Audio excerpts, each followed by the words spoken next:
Once again, I think I'm in a critical care mood. And what's my jam when I'm in the ICU? It's shock. That's what I see a lot about. So let me talk to you about some pearls that you'll definitely see when you're rotating with me in the ICU or taking your board exams. So one broad category of shock is called low cardiac output shock. And there are two types of shock in there. One is going to be hypovolemic shock. And who gets that? Well, hypovolemic shock could have two main flavors. One could be hemorrhagic. Unfortunately, someone is bleeding out from peptic ulcer disease or esophageal varices. Or maybe they have hemorrhagic shock because they're losing a lot of blood or just a lot of volume without any blood. You know, they're just really profoundly maybe dehydrated. Then the other type of low cardiac output shock is going to be the heart. Someone who suffered a massive MI, and even though we're giving medical management, it's just not working.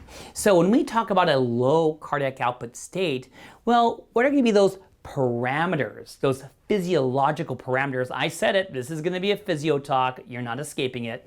So anytime we talk about shock, what are some of those parameters? Well, number one, you should always know what the cardiac output's going to be. And cardiac output is always going to be what?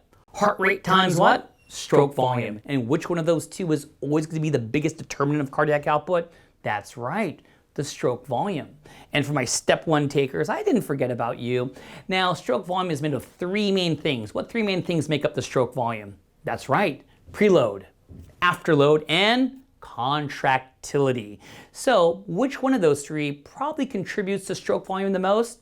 That's right, the preload. So please focus on that when you take your board exams. So when we talk about hypovolemic shock or cardiogenic shock, what is the cardiac output going to be?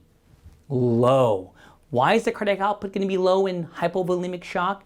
Well, you know, there's no volume. If there's no volume, there's no preload. There's no preload, there's no stroke volume. And we just said stroke volume is the main part of what? Cardiac output. So both those will have a low cardiac output. Now, what about the wedge, a pulmonary capillary wedge pressure?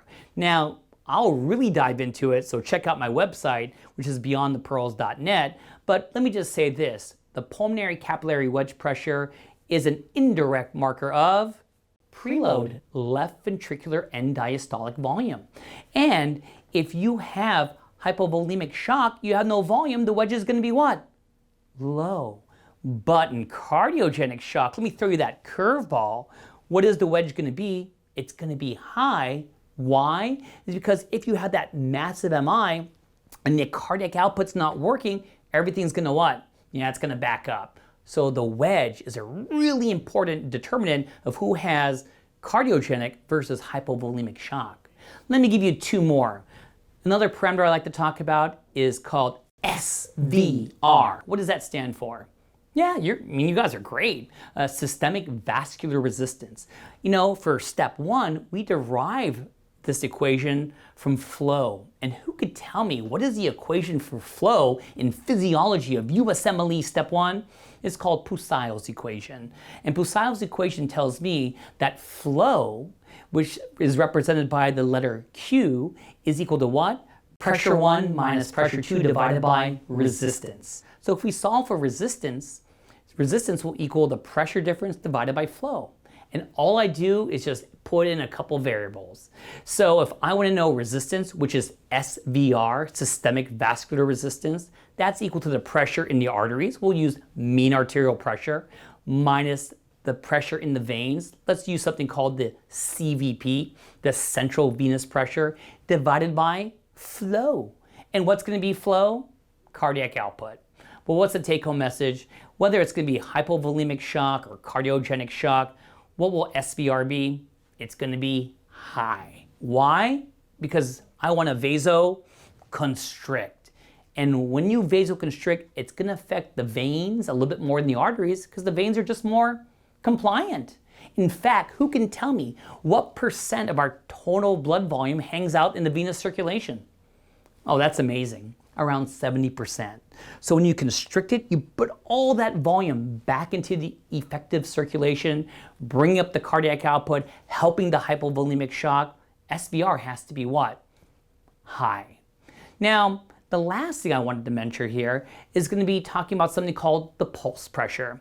Now, To learn more about it, I could spend another 20 minutes doing it, so you have to go check out my other videos, but pulse pressure is a great surrogate marker for stroke volume. So the way I keep it simple, anytime stroke volume goes up, pulse pressure goes up. Anytime stroke volume goes down, the pulse pressure goes what? It goes down. And in fact, it has to be inversely related to what? Resistance. So what does it mean? Is that, when we talk about SVR being high in cardiogenic and hypovolemic shock, pulse pressure is going down. And in both cases, we already said stroke volume was going what? Down. That was an amazing combination of what? Physio and hanging out in the ICU, and that's what you're gonna get on your board exams. And you know what? That's also what you're gonna get on my website. Check it out, it's beyondthepearls.net. We have this amazing quiz for the USMLE to see what type of test taker are you? If you wanna find out what study type you might be, you know what?